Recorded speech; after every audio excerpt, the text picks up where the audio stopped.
Coordenador Partido Fretilin, posto Viqueque Vila, município Viqueque, Luiz Sarmento senta lá com líder visionário, antigo presidente da República Francisco Guterres Luolo, mudar a motivador para geração fornecida. Realmente há nesse coordenador Fretilin, posto Viqueque Vila. Primeiro, a minha sentido condolência para a família enlutada. Nessa geração foi e tá tristeza bot, também está lá com a minha liderança visionária. Neve macaita conhecido nessa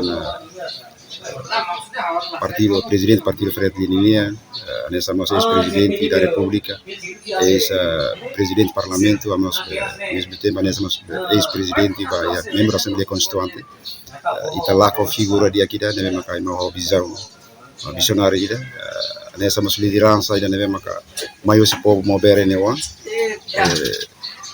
Liderança da neve macai uma honestidade, liderança da neve macai uma haraica. E o processo de luta de resistência e contribuiu para o produtivo. Também nessa geração foi, nessa nossa quadro política partido e a base. A me sinto triste, também lá com a minha figura de aqui da e a Timor-Leste.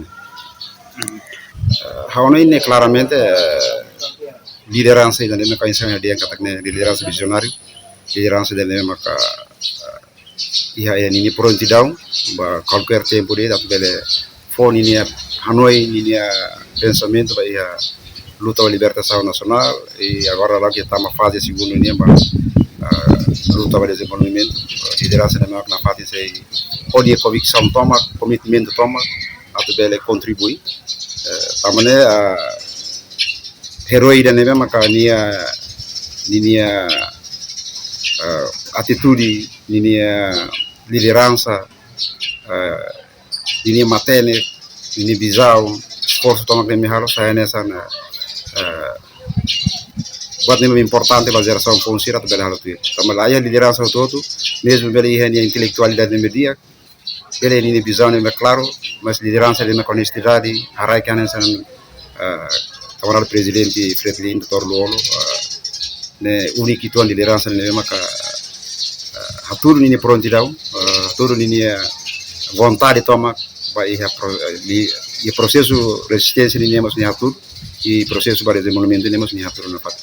A maneira nessa geração foi memória de mesmo que niatur ela ne rai ela saya nessa referência de aqui saya nessa experiência de aqui para a geração foi bela banat tu e a luta pela libertação nacional a segunda fase de o desenvolvimento do país Timor-Leste.